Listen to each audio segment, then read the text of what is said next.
Assalamu alaikum. So, welcome to the next part of this lecture series on quantum mechanics.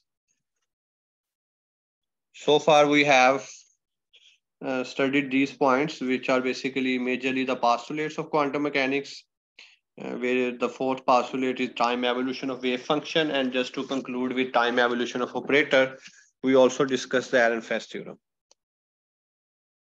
Okay, while discussing the commutation of the operators, we have a discussion on a very important principle known as Heisenberg uncertainty principle and we said कि अगर जो operator commute कर रहे हैं तो उस पर Heisenberg uncertainty principal apply नहीं होगा, लेकिन अगर ऑपरेटर कम्यूट ना करें, जैसे कि पोजीशन और मोमेंटम कम्यूट नहीं करते, तो उस पर फिर हम हाइजेनबर्ग अनसर्टेनिटी प्रिंसिपल अप्लाई कर सकते हैं.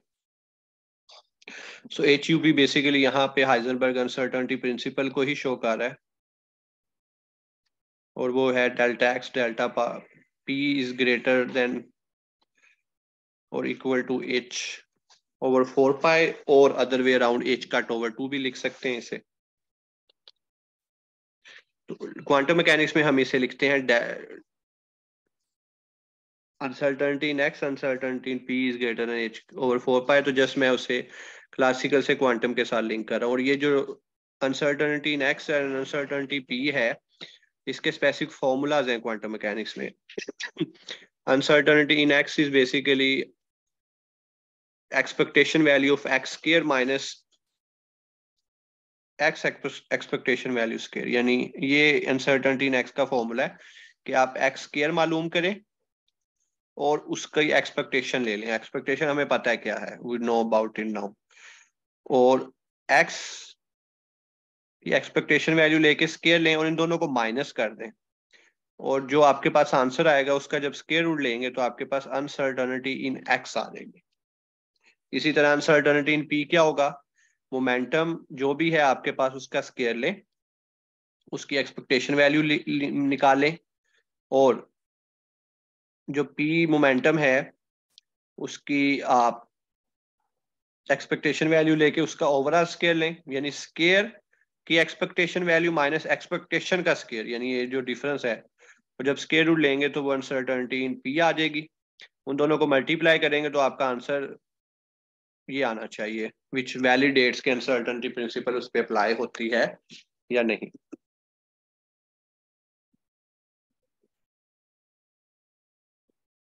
और एक्स की और एक्सपेक्टेशन वैल्यू का जो फॉर्मूलाज है वो आपको ऑलरेडी मालूम है. It just for the sake of completion कि एक्स अनसर्टेनिटी ये होगी और एक्स की अनसर्टेनिटी ये होगी.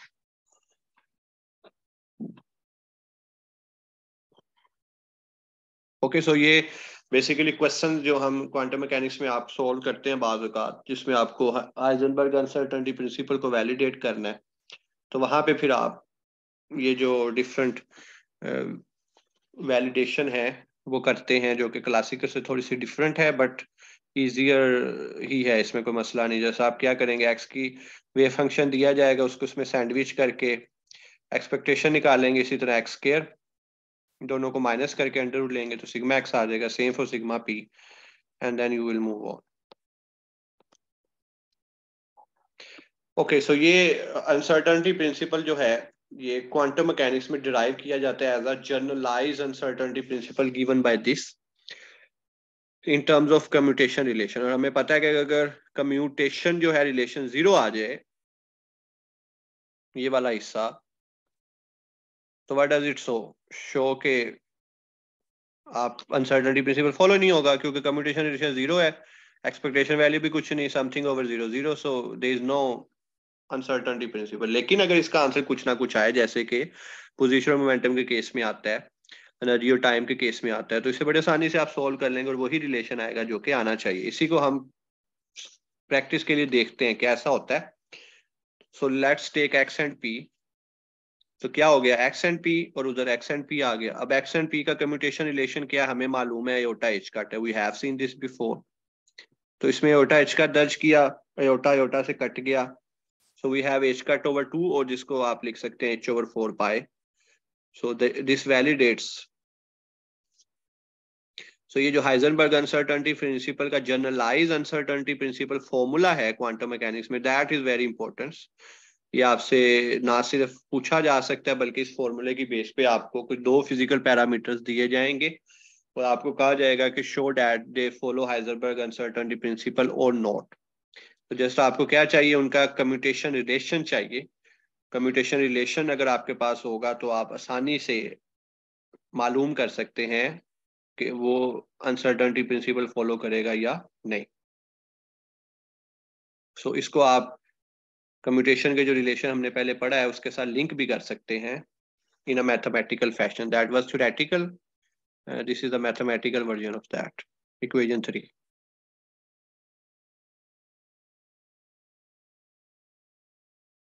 ओके, अब हम ये हमारा जो अभी तक काम है ये बेसिकली प्रॉब्लम सॉल्विंग के लिहाज से, क्वांटम मैकेनिक्स में अगर प्रॉब्लम सॉल्विंग आती है अनसर्टेनिटी के लिहाज से तो आप ये फॉर्मूलाज हैं, हाइजेनबर्ग जनरलाइज अनसर्टेनिटी प्रिंसिपल के बारे में कुछ आते हैं तो ये मेथड है।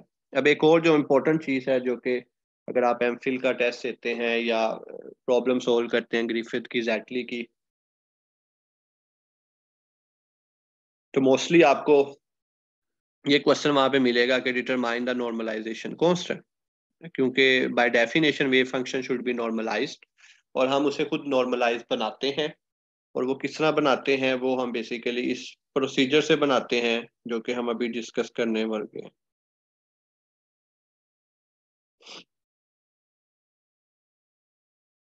So we are given a function a into a square minus x square और a बेसिकली क्या है, नॉर्मलाइजेशन कांस्टेंट जिसकी हमने वैल्यू मालूम करनी है। इसके लिए हम प्रैक्टिस करेंगे, इस क्वेश्चन की प्रैक्टिस की बेस पे आप जितने मर्जी क्वेश्चन नॉर्मलाइजेशन कांस्टेंट के करना चाहे कर सकते हैं। So we know that wave function should be normalized psi star psi dx is equal to 1 minus infinity to infinity, ये शेडिंगर स्टाइल है। इसे अगर आप डिराक स्टाइल में लिखेंगे तो that will be psi ket psi bra is equal to 1। ठीक है, तो उस वही है लेकिन हमने सिर्फ उसे शेडिंगर नोटेशन में लिखा है in a form of integration. इसमें वैल्यू दर्ज कर दी गई, A square minus X square real है, सो एज इट इज वो स्केयर हो जाएगा। ए के बारे में हमें नहीं पता कि वो रियल है या कॉम्प्लेक्स है, सो हमने उसका मॉडुलर स्केयर बना दिया, क्योंकि अगर कॉम्प्लेक्स होगा तो भी मॉडुलर स्केयर आएगा और अगर रियल होगा तो भी मॉडुलर स्केयर वही चीज देगा। अब इसको हमने सॉल्व करना है। सो सॉल्व हमने क्या किया, माइनस इन्फिनिटी से ए और जीरो ए से इन्फिनिटी में तो कुछ भी नहीं होगा, क्योंकि इन्फिनिटी को हम कैसे बेसिकली सॉल्व कर सकते हैं। सो ये जो इंटीग्रेशन है और ये जो इंटीग्रेशन पार्ट है ये बेसिकली जीरो देगा आपको, सो लिहाजा हमने इसे सेपरेट कर लिया और इसको हमने इंटीग्रेशन की टेक्निक से सॉल्व करना है। सिंपल जो इंटीग्रेशन की टेक्निक्स हमें मालूम है। और स्केयर आपने खोल दिया, A square plus B square minus 2ab, और ये किसके इक्वल है, ये 1 के इक्वल है।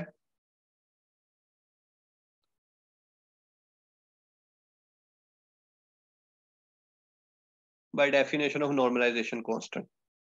सो अब हमने सिर्फ इसको सॉल्व करना है, इंटीग्रेशन हमें आती है, यानी इस पूरे में क्वांटम मैकेनिक्स सिर्फ क्या है, ये जो एक डब्बा है ये क्वांटम मैकेनिक्स है बस।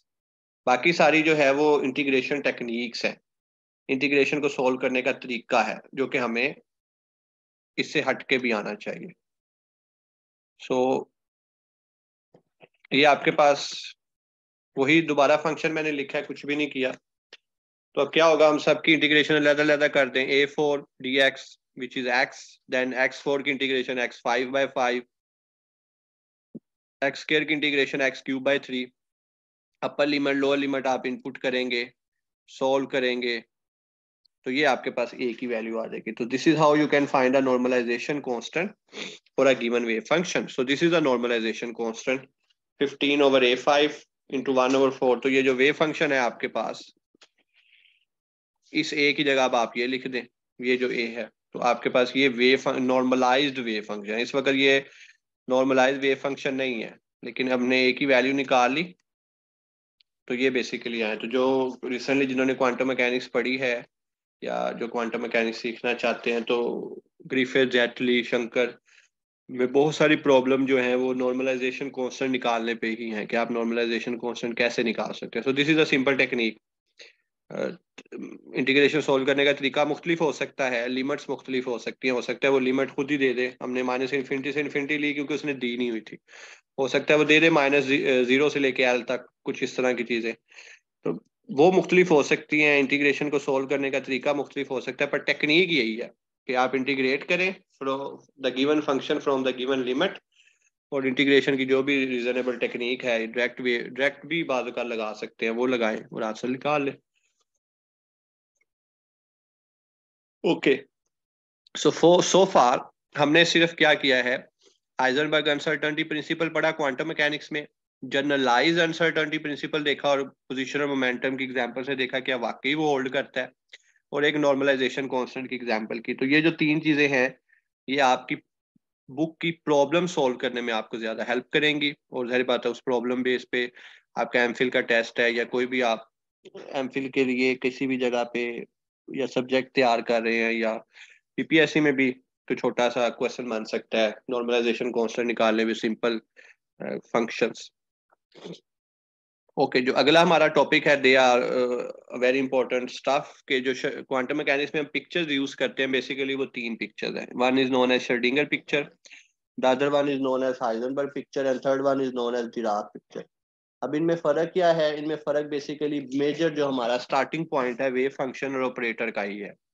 कि श्रोडिंगर पिक्चर में वेव फंक्शन टाइम डिपेंडेंट होता है जबकि ऑपरेटर टाइम इंडिपेंडेंट होता है। हाइजेनबर्ग पिक्चर जो कि एक मैट्रिक्स मेथड है, जो कि हम पहले डिस्कस कर चुके हैं, कैट ब्रो, वो इसका वाइस वर्सा है, यानी वेव फंक्शन टाइम इंडिपेंडेंट है जबकि ऑपरेटर जो कि मैट्रिक्स है वो टाइम डिपेंडेंट है। जो तीसरी पिक्चर है जिसे डिराक पिक्चर भी कहते हैं, जो कि क्वांटम फील्ड थ्योरी में हम यूजुअली यूज करते हैं, तो उसमें वेव फंक्शन भी टाइम डिपेंडेंट है और ऑपरेटर भी टाइम डिपेंडेंट है। इसको याद रखने का तरीका, बेसिक इक्वेशन है Schrodinger wave equation, H psi equal to eta H partial psi by partial T. तो यहाँ से हम क्लियरली देख सकते हैं कि वेव फंक्शन जो है वो टाइम पे डिपेंड कर रहा है, यानी वेव फंक्शन टाइम के साथ इवॉल्व हो रहा है, सो वेव फंक्शन टाइम पे डिपेंड करेगा श्रोडिंगर पिक्चर में, और वाइस वर्सा ऑपरेटर नहीं करेगा। श्रोडिंगर का याद हो गया, हाइजेनबर्ग का इसका रिवर्स हो जाएगा कि उसमें वेव फंक्शन टाइम पे डिपेंड नहीं करेगा, ऑपरेटर करेगा। इंटरेक्शन यानी डिराक पिक्चर में दोनों ही टाइम पे डिपेंड करेंगे। हाइजेनबर्ग के ऊपर एक कमेंट कि हमने Heisenberg matrix mechanics basically Schrodinger wave mechanics से भी पहले आई, लेकिन मैथमेटिकली डिफरेंट थी, मैट्रिक्स मेथड था। फिक्स बेसिस बेसिकली से कहा जाता है। फिक्स बेसिस से क्या मुराद है? वेव फंक्शन को बेसिस भी कहते हैं। सो वेव फंक्शन टाइम इंडिपेंडेंट होने से मुराद है बेसिस का फिक्स होना, कि बेसिस में कोई चेंज नहीं है।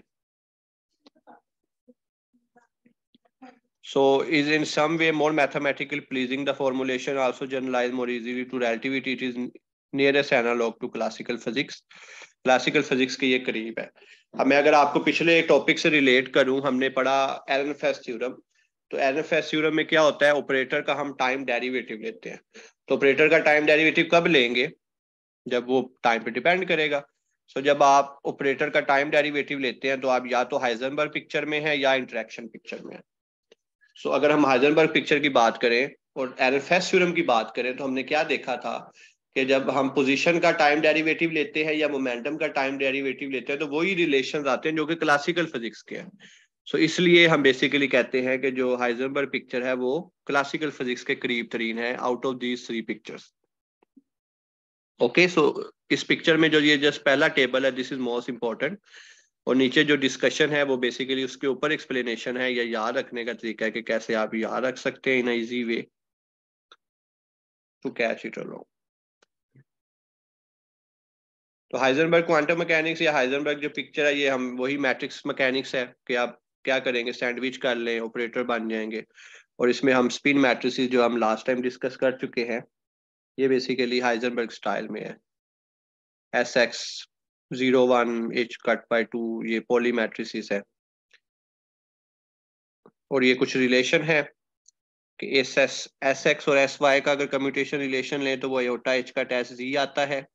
अगर किसी भी एस का स्केयर लें तो वो 3H का स्केयर वो 4 इंटू आई आता है। और ये जो ब्रैकेट है वो ये है कि एस कोई भी दो स्पिन मैट्रिसेस एक दूसरे को एंटी कम्यूट करती हैं, क्योंकि उनका जो ये कर्ली ब्रैकेट का आंसर 0 है। एंटी कम्यूट से क्या मुराद है कि वो उनका जो प्रोडक्ट है वो एक दूसरे के डिफरेंस के बराबर होता है, माइनस के बराबर होता है, यानी S A B is equal to minus B A. तो ये हम जो पहले लेक्चर में इसके ऊपर डिस्कशन कर चुके हैं, तो ये जस्ट उसी की ही आगे कैरी ऑन है।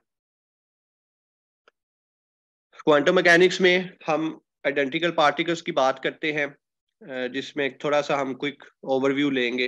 क्लासिकल मैकेनिक्स में जो आइडेंटिकल पार्टिकल्स होते हैं वो डिस्टिंग्विशेबल होते हैं। ये सबसे पहला एक मेजर डिफरेंस है कि क्लासिकल मैकेनिक्स में जो आइडेंटिकल पार्टिकल्स हैं वो डिस्टिंग्विशेबल होते हैं, लेकिन क्वांटम मैकेनिक्स की हम बात करें तो यहाँ पे आइडेंटिकल पार्टिकल्स इनडिस्टिंग्विशेबल है। अब आइडेंटिकल पार्टिकल्स कितनी तरह के हो सकते हैं? दो तरह के हैं, एक है बॉसोन्स, एक है फर्मियोन्स।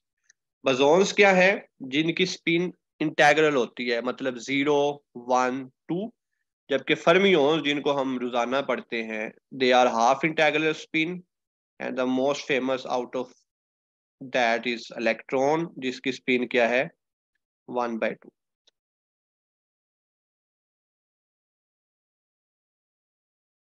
ओके। इसके बाद जो दूसरा मेजर डिफरेंस है, ये सिमेट्रिक स्टेट्स एग्जिबिट करते हैं, मतलब इनके साम को आप एज अ प्लस लिख सकते हैं, जबकि ये एंटी सिमेट्रिक स्टेट्स को फॉलो अप करते हैं।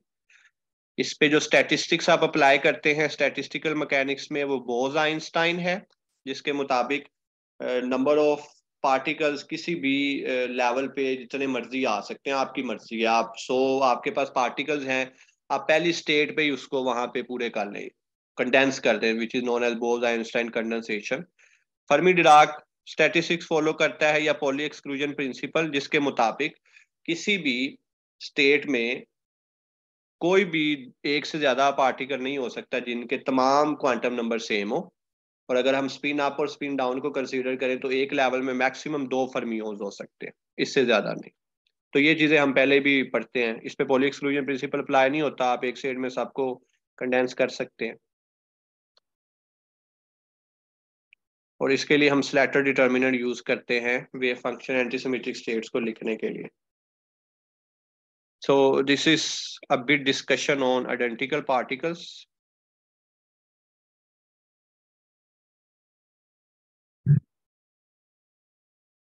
So in quantum mechanics, you can be asked to find the eigenvalue and eigenvector of a given matrix. You can also check that the given matrix is Hermitian matrix or not. So जैसे यहाँ पे matrix A दी गई है, -4, 5, 6, -6 and 5। सो आपने देखना है कि पहले कोई ये हर्मिशन है कि नहीं। तो जैसा आप इसका ट्रांसपोज ले लें तो व्हाट आई सी कि ये हर्मिशन नहीं है, क्योंकि इसका ट्रांसपोज इसके बराबर नहीं है। सो हर्मिशन क्या था कि हम इसका जस्ट डैगर लेंगे, ऑपरेटर का डैगर से मुराद है कि आप उसका ट्रांसपोज लेंगे और कम्प्लेक्स कॉन्जुगेट, क्योंकि ये रियल है तो कम्प्लेक्स कॉन्जुगेट लेने की जरूरत नहीं। सो ये एक स्टेप हो सकता है किसी भी क्वेश्चन के तौर पे कि बताएंगी दी गई मैट्रिक्स हर्मिशन है या नहीं। उसके बाद अगला क्वेश्चन है आइगन वैल्यूज निकालें। आइगन वैल्यूज के लिए ये कैरेक्टरिस्टिक इक्वेशन मेथड है, जो कि बेसिक एमएमपी का मेथड है, मैथमेटिकल मेथड फॉर फिजिक्स, जिसमें हम क्या करते हैं कि सिंपल डायगोनल एंट्री से लैम्डा माइनस कर देते हैं। यानी ये आप स्टेप फॉलो करना चाहें well and good, otherwise you could simply write this thing and reach here कि डायगोनल एंट्री से एक कांस्टेंट माइनस करना है, वो लैम्डा हो, यू हो, पी हो, वो आपकी मर्जी है, लेकिन जो माइनस होना चाहिए वो लैम्डा यानी कांस्टेंट है।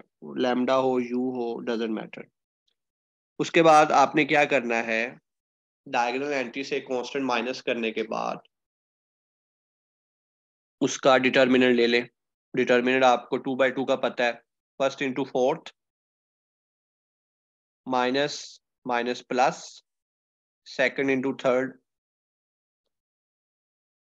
ठीक है, सिंपल डिटर्मिनेंट लेना है। उसके बाद आप सोल्व कर ले, तो जब आप इसको सोल्व करेंगे, -4 × 5 -20, minus minus plus 4 lambda, -5 lambda, minus minus plus lambda square. So you will end up with this equation, lambda square minus lambda -2 is equal to determinant of this matrix. तो ये पहला स्टेप था जिसमें हम क्या करते हैं, आइगन वैल्यू निकालने के लिए डायगोनल एंट्री से कांस्टेंट माइनस करते हैं, उसका डिटर्मिनेंट लेते हैं और उस डिटर्मिनेंट को फिर जीरो के इक्वल रख देते हैं, जो कि हम यहाँ पे करेंगे अब, और उसको सॉल्व कर देते हैं। उस डिटर्मिनेंट को जीरो के इक्वल रखने के बाद, सॉल्व करने के बाद जो आपके पास आंसर आएगा वो ही बेसिकली आपके पास आइगन वैल्यूज आए।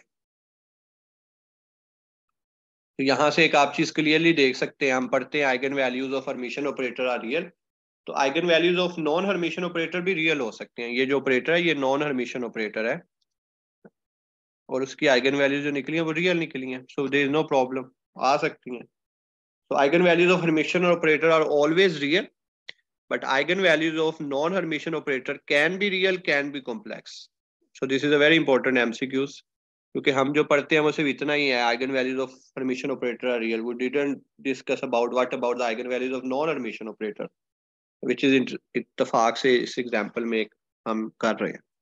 So this is how we can determine the eigenvalue for any given matrix. 2x2 की है तो 2x2 का मेथड लगाएंगे ऑपरेटर का, 3x3 की होगी तो 3x3 का मेथड लगा देंगे।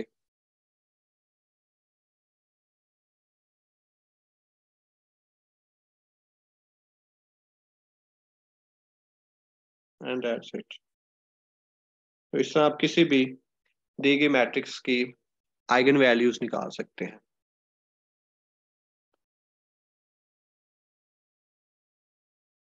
Okay, let's move on to the next one.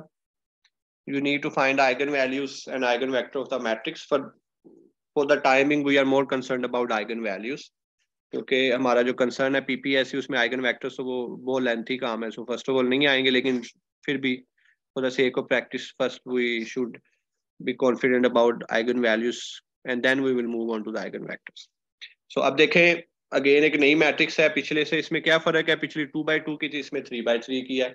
तो तमाम diagonal entries, first diagonal entry जो कि 552 है, उसमें से हमें कांस्टेंट माइनस करेंगे and there is no restriction, that constant could be lambda, that constant could be mu, anything. Okay, so we subtracted constant lambda from the diagonal entries. उसके बाद हम क्या करेंगे, इसका डिटर्मिनेंट ले लेंगे। अब डिटर्मिनेंट जो है वो स्ट्रेट फॉरवर्ड आप ले लेंगे कि 3x3 का डिटर्मिनेंट आपको आइडिया है कैसे निकाला जा सकता है, कि फर्स्ट ये नंबर, इसका determinant minus this one, and this works as a 2x2 matrix, then plus third number and this works as a 2x2 matrix। और 2x2 मैट्रिक्स का डिटर्मिनेंट हमें पता है कैसे लेते हैं, तो इसको हम सिंप्लीफाई करेंगे और जो फाइनल आंसर आएगा, जो कि इस केस में ये है, आपके केस में कुछ और हो सकता है, लेकिन मकसद यही है कि final answer should be same, उसको जीरो के इक्वल रखेंगे। तो आपके पास यहाँ पे तीन वैल्यूज आने चाहिए, क्योंकि 3x3 मैट्रिक्स है, तो एक वैल्यू है 10 और एक है 1। तो यहाँ पे दो वैल्यूज हैं, हालांकि तीन आनी चाहिए, तो तीन है बेसिकली, ये स्केयर की वजह से एक वैल्यू रिपीट हो रही है। तो थ्री वैल्यूज हैं 10, 1 एंड 1। तो यहाँ से एक बड़ी इंपॉर्टेंट चीज हमें पता लगी कि बाद वैल्यूज रिपीट हो जाती हैं सेम ऑपरेटर के लिए, तो क्वांटम मैकेनिक्स में उसे डीजेनरेसी कहते हैं। If an eigenvalue repeat for same operator but different energy levels और different eigenfunctions, we say that it possesses degeneracy. तो डीजेनरेसी की तारीफ यहाँ से आप क्लियर कर सकते हैं through some example, proper example, कि डीजेनरेसी से क्या मुराद है। यहाँ पे आइगन वैल्यू जो 1 है वो 2 दफा आ रही है, 2 दफा, तो लिहाजा दिस इज डीजेनरेसी। कुछ इंपॉर्टेंट इंफॉर्मेशन जो कि आपको सॉल्व करने की जरूरत नहीं होगी आइगन वैल्यूज के लिहाज से। अगर एक डायगोनल मैट्रिक्स हो, डायगोनल मैट्रिक्स से क्या मुराद होता है, जिसमें सिर्फ डायगोनल एंट्रीज हो, तो उसकी आइगन वैल्यू डायगोनल एलिमेंट्स ही होंगी, आपको ये करने की जरूरत ही नहीं है, ये सॉल्व करने की जरूरत नहीं है। उसकी डायगोनल एंट्रीज को ही आप डायगोनल कंसीडर कर सकते हैं। फॉर एग्जांपल अगर ये एक मैट्रिक्स है 1 2 0 जीरो। तो ये डायगोनल मैट्रिक्स है क्योंकि सिर्फ डायगोनल एंट्री नॉन जीरो है, बाकी जीरो है। तो ये जो 1 एंड 2 है यही इसी की आइगन वैल्यूज आएंगी, चाहे उस तरह आप सोल्व करके भी देख लें, वैल्यूज यही रहेंगी।